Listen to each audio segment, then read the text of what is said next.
Olá, meu nome é Paulo Cogos, estou fazendo essa live depois de algum tempo sem fazer lives, porque eu tive problemas técnicos. Não consegui mais fazer live no meu celular, agora estou fazendo pelo computador. Espero que dê certo.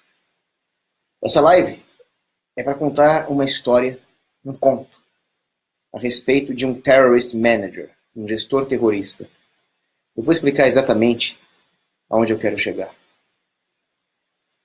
O fato é o seguinte: Etienne de la Boétie era um homem muito inteligente, sem dúvida. E uma das ideias de Etienne de la Boétie é que é preciso estar vivo para criticar o governo. É preciso ter recursos para te criticar o governo. Se você morrer, você não vai mais criticar o governo porque você está morto. O que você poderá fazer depois de morrer é interceder pelos oprimidos lá no céu. Mas você precisa estar vivo para criticar o governo. Então o que Etienne de la Boétie fazia? Ele não falava, ó, esse rei fulano de tal está fazendo tal coisa. Não. Ele era mais esperto do que isso. Ele falava, olha, existe uma terra distante, uma terra longínqua, onde existe um rei. E aí ele fazia uma analogia. Era possível perceber que ele estava criticando o governo atual. Mas ninguém poderia acusá-lo disso. E assim ele sobrevivia. E existem muitos libertários que não entendem isso. Muitos libertários não trabalham. Muitos libertários não fazem porcaria nenhuma da vida deles. Eles não sabem como as coisas realmente funcionam. É preciso estar vivo e é preciso se preservar para poder juntar recursos para lutar. Há um velho adágio militar que diz: aquele que bate em retirada vive para lutar mais um dia. Ninguém aqui está deixando de lado a intransigência moral que deve necessariamente caracterizar um libertário. Mas nós não podemos simplesmente entrar na frente do fogo da ponto .50 para apagar de macho e morrer, porque isso é burrice. Então é nesse espírito que eu vou fazer a live de hoje. Eu quero contar para vocês a história de um terrorist manager. Eu vou dar um exemplo de um terrorist manager real que existe hoje. Eu vou fazer uma crítica específica. Se chama Sadiq Khan. Sadiq Khan. Ele é um terrorista e ele é prefeito de Londres. Ele é duplamente criminoso. Primeiro por ser um terrorista e segundo por ser prefeito de Londres. Ele odeia o povo de Londres. Ele é um muçulmano, ele quer a destruição da Europa e da cristandade. Mas ele alçou o cargo de prefeito, inteligentemente. E agora o que ele fala? Ele fala que nós devemos criar uma cidade, uma Londres multicultural. Ah, mas e o terrorismo? Vocês precisam aprender a se acostumar com o terrorismo. Eu sei, mas tem pessoas morrendo, faz parte do dia a dia das grandes cidades. Esse discurso dele, em outras palavras, é: eu quero que vocês morram. Eu estou usando um tipo de tática militar contra o cidadão londrino. Mas a política é a continuação da guerra por outros meios. O que ele está fazendo é a mesma coisa que o terrorista está fazendo, mas num nível mais elitizado. E as pessoas engolem isso. Então, para nós que não somos europeus, para nós que temos a capacidade de perceber o quanto a Europa está cometendo um suicídio, é fácil ver. É muito fácil ver. Pô, o cidadão londrino, europeu, cristão, está sob a égide, está sob domínio de um muçulmano que quer matá-lo. E eles não percebem isso. Acontece que existe um outro povo que também está sob domínio de um terrorista e não percebe. Porque talvez não seja tão claro quanto a dicotomia entre a civilização europeia e o Islã. Mas esse povo também está sob ataque. Então agora eu vou contar a história. É um conto. Existia um continente muito bonito. Um continente lindo, onde havia belas índias com suas tangas. Esse continente foi descoberto há cerca de 500 anos atrás. E um padre jesuíta fundou uma linda cidade nesse continente. Essa cidade acabou se tornando a maior do continente. Uma cidade muito bonita. Mas com o tempo ela foi ficando feia. Houve muita intervenção de vários governos nessa cidade. E essa cidade acabou sofrendo uma maldição. Ela acabou sendo controlada por gente da pior espécie. Os piores que você possa imaginar. A ponto de que, não há muito tempo atrás, existia um gangster que mandava nessa cidade. E esse gangster era declaradamente comunista. E as pessoas estavam com medo de que esse gangster continuasse aterrorizando a cidade. É claro que ele tinha algum apoio, né? Mas elas falaram: não, vamos mudar isso. Vamos eleger um gangster diferente. Elas nem se tocaram que era um gangster e acabaram elegendo um gangster. Esse gangster acabou se tornando o líder novo dessa cidade. Ele não se chama gangster. Ele não se chama mafioso. Ele possui um nome mais marqueteiro. Ele se chama majordomos. Então nós vamos agora nos referir ao majordomos dessa cidade. O majordomos dessa cidade parecia oposto ao majordomos vermelho de outrora, mas não é. As pessoas que acreditaram nesse majordomos deram com o nariz na porta, porque este majordomos que agora está mandando nessa cidade é pior do que o anterior.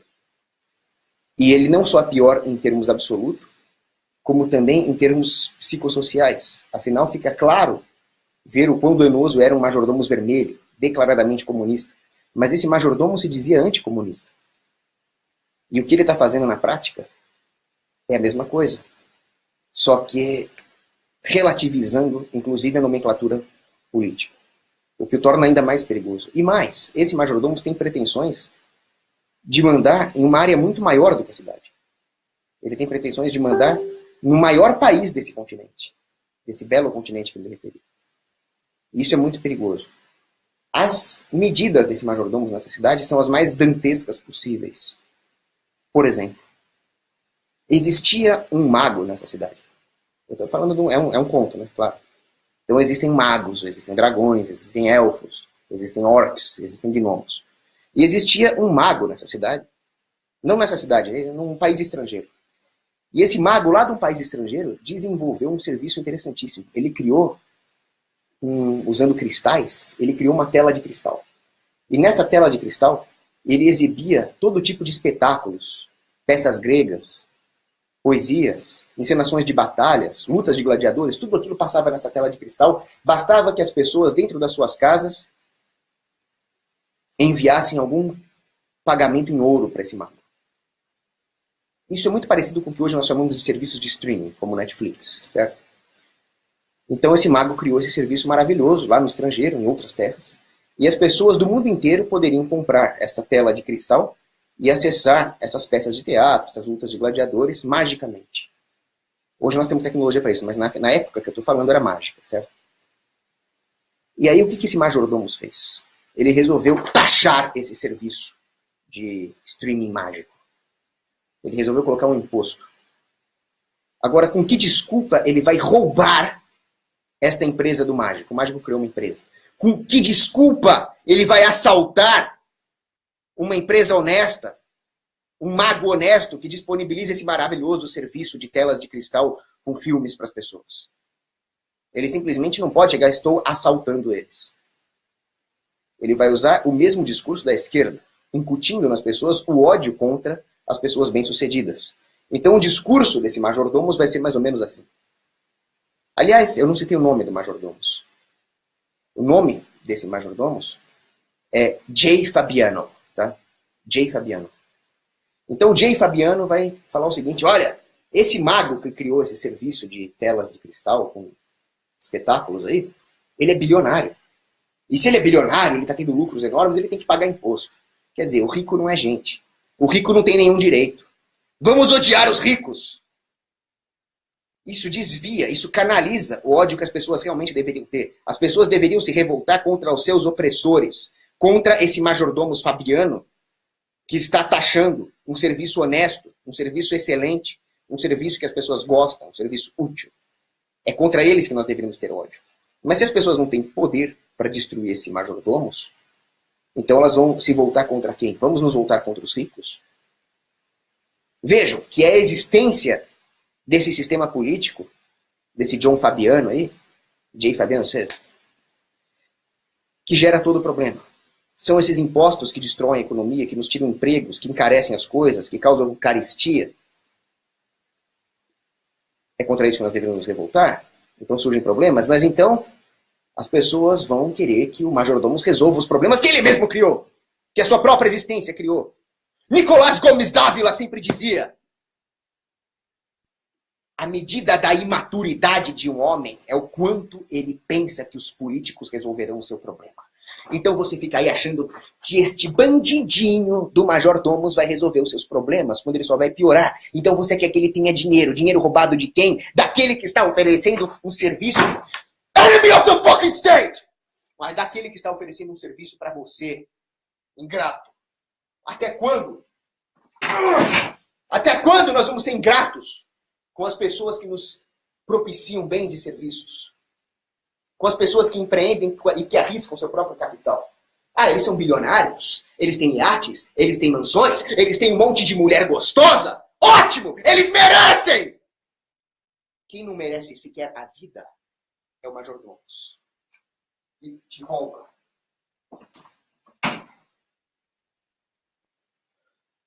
Esses não merecem nada.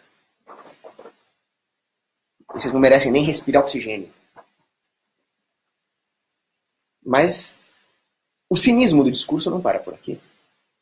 Ele vai muito além. Ele fala, por exemplo, nós não vamos encarecer esse serviço de telas mágicas para o consumidor final. Você camponês, você ferreiro, você artesão, você arqueiro,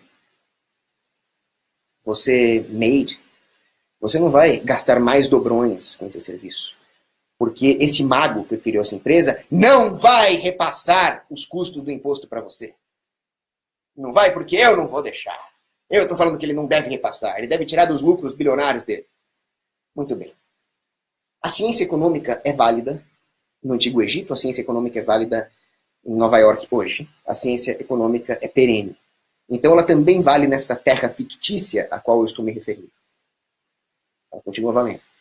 E o que a sólida ciência econômica nos diz? A sólida ciência econômica nos diz o seguinte. Primeiro, se um empresário paga mais imposto, o quanto ele vai repassar para o consumidor não depende de decretos de burocratas. Isso depende do mercado. Isso depende do quanto um empresário pode aumentar ou diminuir o seu markup. O quanto ele vai lucrar. Certo? Depende de poder de barganha do consumidor, depende de como é a estrutura da concorrência, depende do market share da empresa. Um burocrata não sabe disso. Pessoas que não trabalham não sabem disso. Ah, mas dizem que esse majordomo trabalhava. Não, ele nunca trabalhou. O que é trabalhar de verdade? Trabalhar é você pegar a porra do seu capital, arriscar, investir, empreender, tentar ver quais são as demandas genuínas dos seus clientes, pagar direito aos seus funcionários, e aí você está trabalhando. Ninguém está te dando colher de chá. Ah, o papai me ajuda. Ah, o papai te ajuda? Então são relações familiares naturais. Isso não conta como uma mamata espúria. Ah, mas eu ganhei na Mega Sena. Ótimo. Você teve sorte. Isso faz parte do seu rol de dons genuínos. Isso ainda é trabalhar. Ah, eu sou herdeiro, não faço merda nenhuma, eu só ganho os juros. Ainda é genuíno. O que não é trabalhar? O que não é trabalhar é você ganhar o seu dinheiro fazendo lobby com político.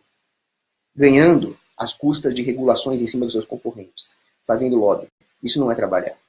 E as pessoas que ganharam dinheiro dessa forma não sabem o que significa realmente arriscar o seu capital no mercado genuíno. Então elas não sabem como as coisas realmente funcionam.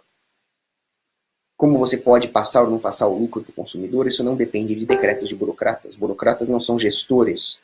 Por mais que um majordomo goste de se dizer gestor, quando na verdade ele é um líder de máfia, gestor de verdade significa alguém que empreende no livre mercado. Agora, eu não creio que seja uma questão de ignorância. É claro que o majordomo dessas terras que eu estou falando sabe. É maldade mesmo. É um discurso feito para subverter as massas. O que faz com que as massas queiram se submeter à servidão? Como o próprio Etienne de la Boétie dizia, a violência do governo não é suficiente para explicar o comportamento das massas ao se submeterem a essa servidão voluntária. É preciso que elas comprem o discurso hipócrita daqueles que a dominam. E é o que as pessoas fazem.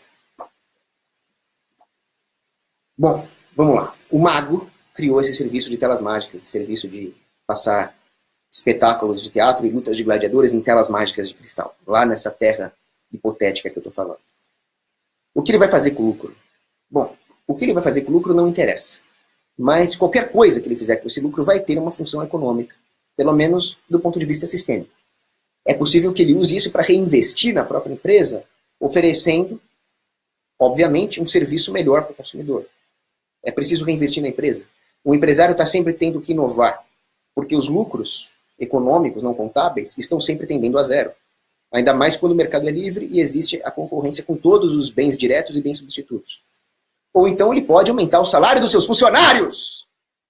Né? Aumentar o salário dos pobres, dos peões que trabalham para esse mago. Ou ele pode baratear o serviço para os seus consumidores, aumentando o seu market share. Existem pessoas que não podem pagar por um serviço de streaming. Existem pessoas que não podem ter acesso a esse serviço nas telas mágicas de cristal. O mais humilde dos camponeses, por exemplo, um aprendiz de ferreiro nessas terras não pode pagar por isso. Mas se os preços baratearem, esse sujeito pode aumentar o seu volume, não perdendo tanto em margem e assim aumentar os lucros. Logo, é um incentivo levar esse serviço para as pessoas cada vez mais pobres. Um incentivo do lucro. O lucro de aumento do volume sem tanta perda de margem.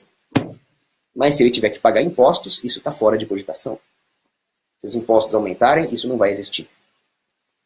Ou então vamos supor que esse mago, dono da empresa, olha, não estou mais nem aí para a empresa, eu vou curtir a vida, eu vou gastar tudo por aí, consumindo.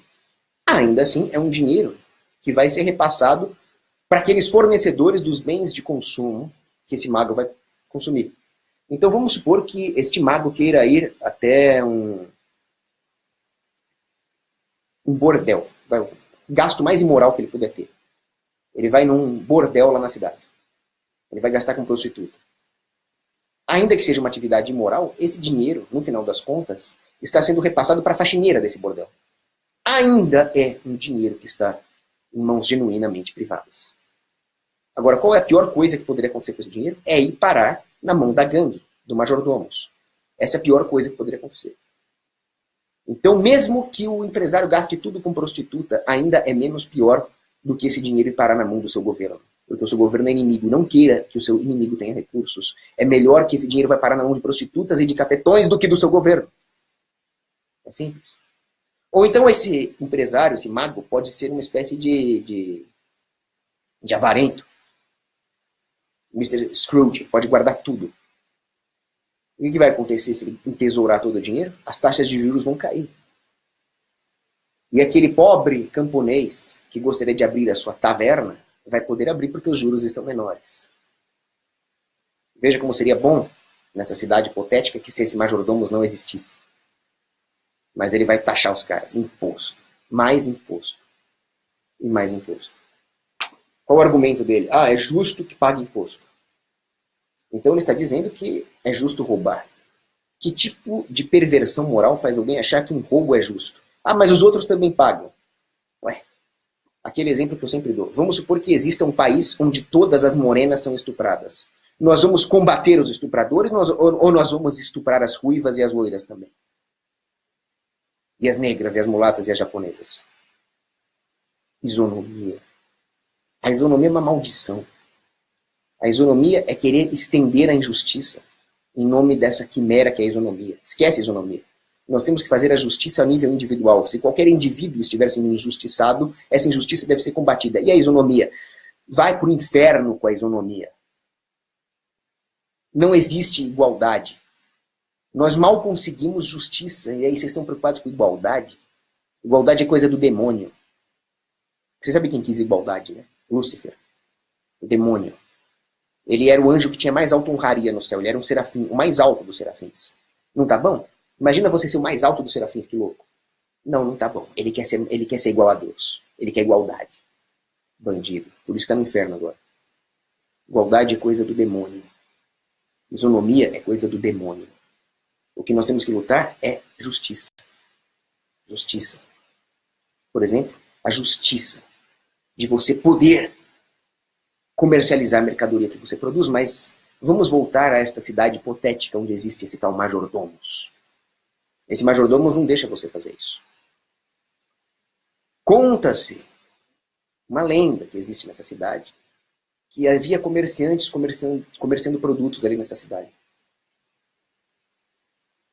Pessoal, espera só um pouquinho, eu vou bloquear esse tal de Jonas Moraes e já volto.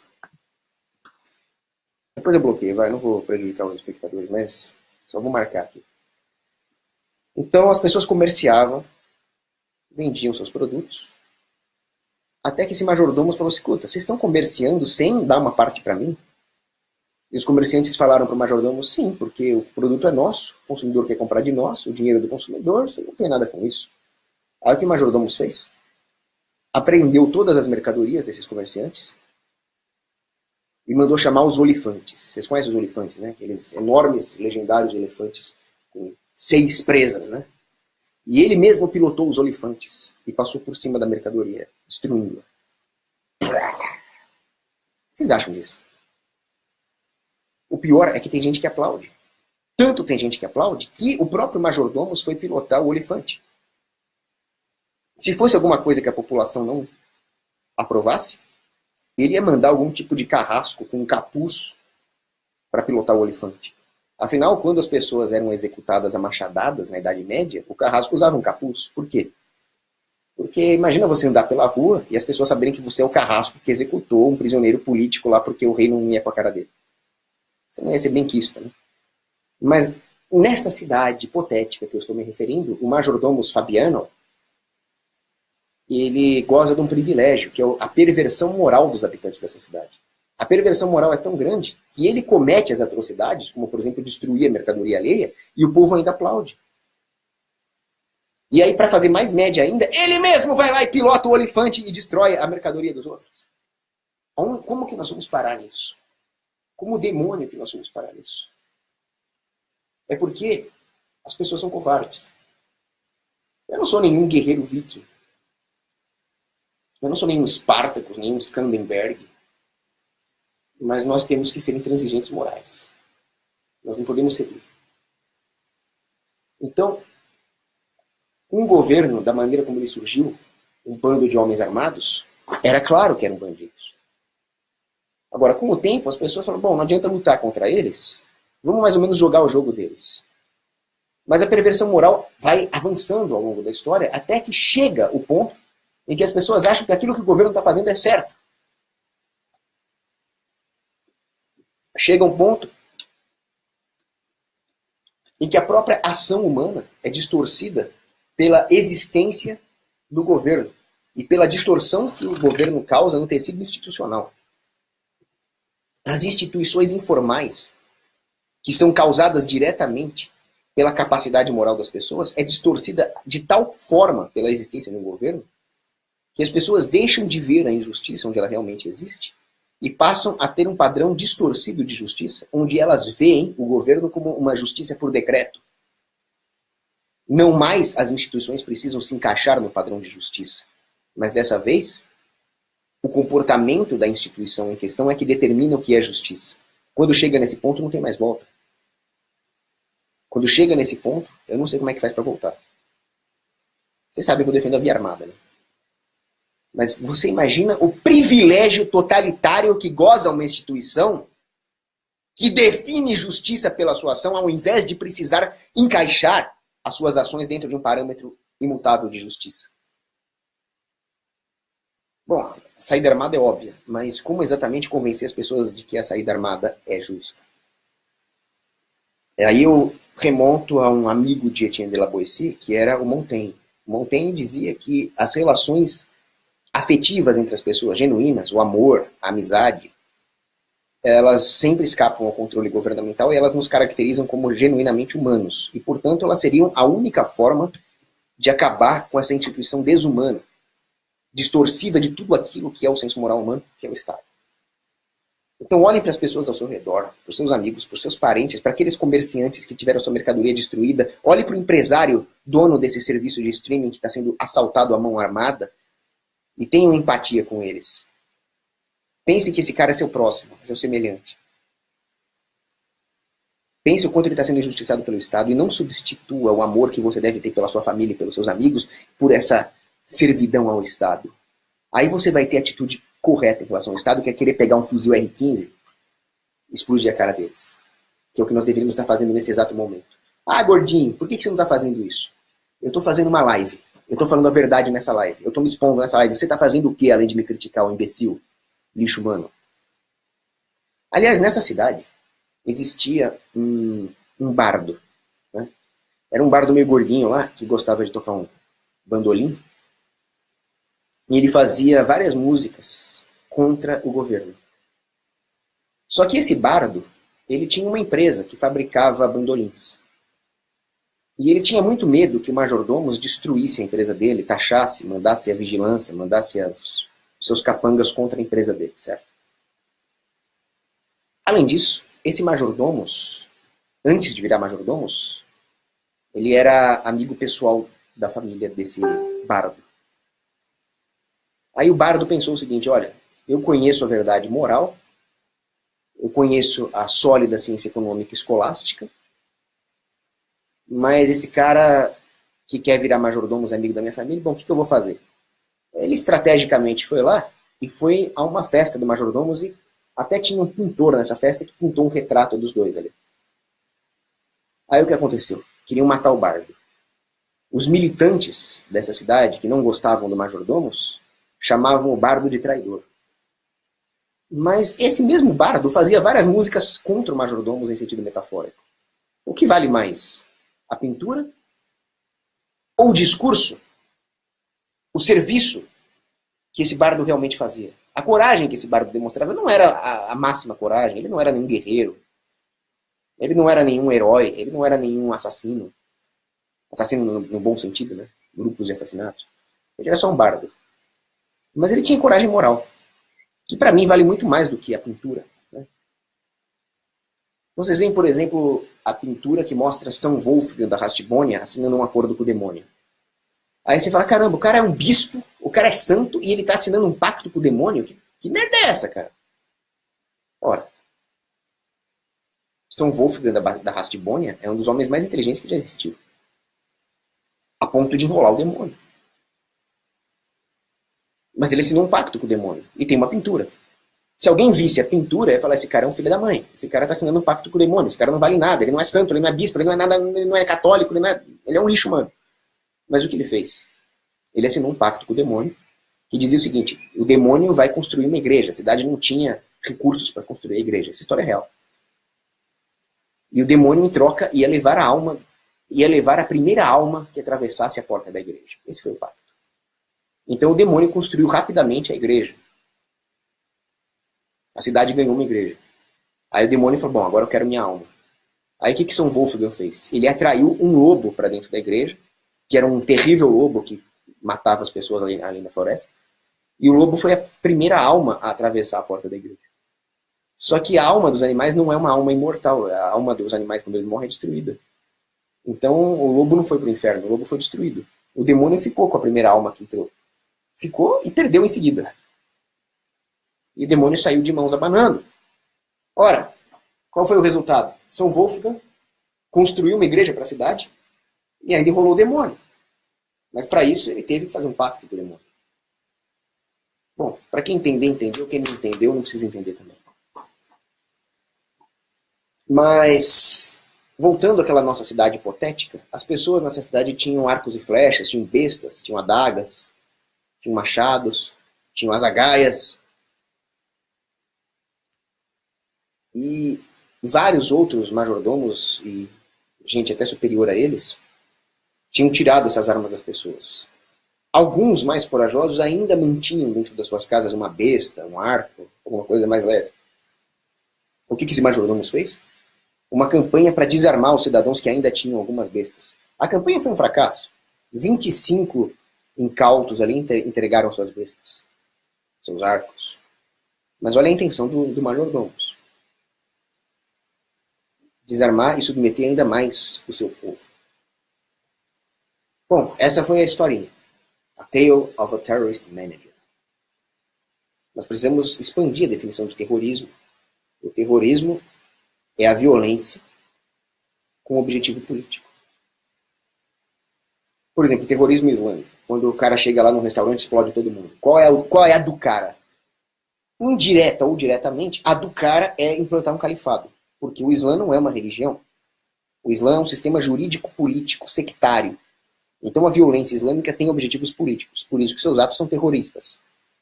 Eu sou separatista, eu apoio qualquer ação separatista dentro dos limites da guerra justa, da guerra ética. Mas se você tem um atentado terrorista praticado por um grupo separatista, um atentado praticado por um grupo separatista, ele é um terrorismo. Ele é uma violência com finalidades políticas. Mas a definição de terrorismo deve ir além disso. Porque, afinal, a maioria das ações militares também tem fins políticos. E não são classificáveis como terrorismo. Então, qual seria uma classificação mais correta de terrorismo? Seriam ações violentas com objetivo político, usando táticas de terror psicológico. Por isso, terrorismo. Agora nós temos uma aproximação melhor da definição de terrorismo. Essa definição você pode encontrar em manuais da inteligência americana, do Departamento de Defesa, nos manuais de guerra irregular do Exército Brasileiro e assim por diante. Agora sim, se um grupo separatista ataca um quartel do governo, não seria uma ação terrorista, seria uma ação de guerrilha, talvez.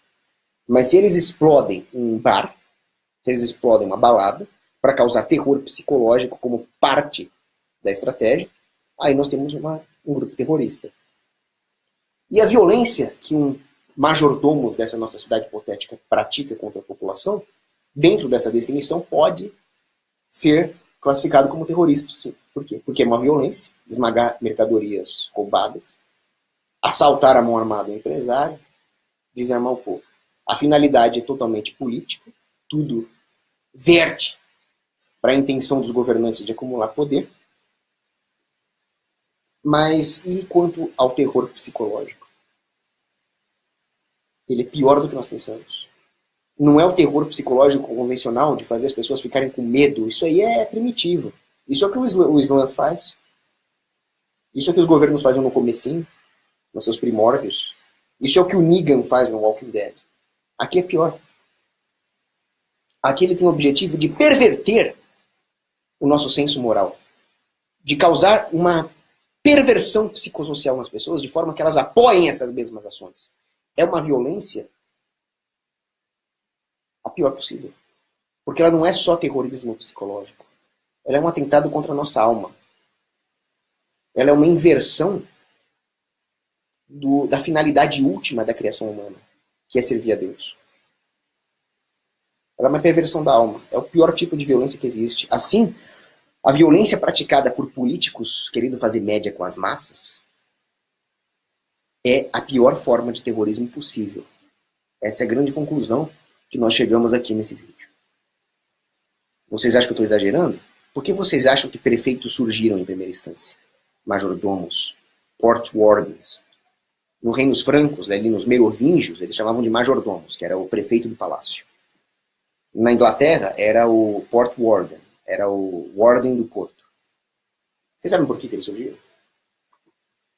Edward the Elder, Eduardo o Velho, lá na Inglaterra, ele criou o cargo de port warden para coletar impostos. Então já não é um cargo natural. Simplesmente as pessoas não escolheriam alguém para mandar uma cidade inteira do tamanho de Londres. No máximo, naturalmente surgiria aí um líder de bairro. Então, o prefeito foi imposto por um poder artificial superior, externo à sociedade, que é o rei. O rei queria coletar impostos. Ele não queria que nada escapasse aos seus auspícios fiscais. Então, ele criou esse cargo, junto com uma proibição. É proibido fazer comércio fora da área do porto. Se você fizer comércio fora dessa área do porto, onde eu posso controlar e regular, você está ferrado comigo. E aí, esse comércio dentro do porto vai ser supervisionado e taxado por um port warden. Então, o prefeito já surgiu como um ladrão. Imposto externamente. Não há nada de bonitinho nesse cargo. Majordomos, port warden, seja lá o que for. Bom, é o seguinte. Tem que trabalhar. Eu não sou majordomos, eu não vivo de dinheiro roubado dos outros, eu não sou lobista, né? Então vou terminar a live aqui. Espero que eu tenha respondido às pessoas que acham que eu estava muito traindo o movimento, alguma coisa assim. Estratégia. Estratégia sem arredar 1 milímetro da moralidade. A intransigência moral é o que é de mais importante.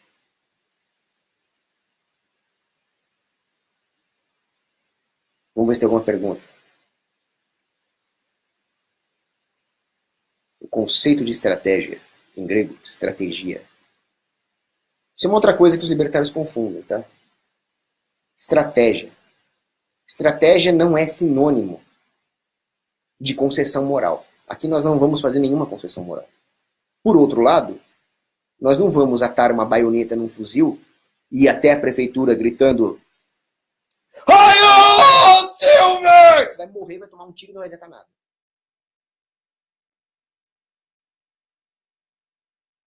Então, nós não podemos pecar nem pela concessão moral e nem pela burrice.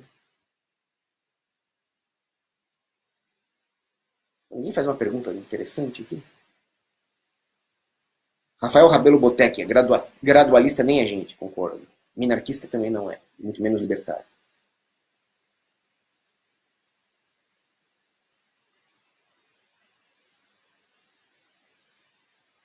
Pantio Villa é contra a propriedade privada, tá fora. Deixa eu ver se tem mais alguma pergunta. Bom, essa aqui eu já respondi. Aí tem gente perguntando aqui de feminismo, de globalismo, temas interessantes, mas não são do escopo do vídeo, não vou mais misturar as bolas, não. É isso aí. Abraço, beijo pras meninas. Murray Rothbard. Enemy of the fucking state, motherfuckers!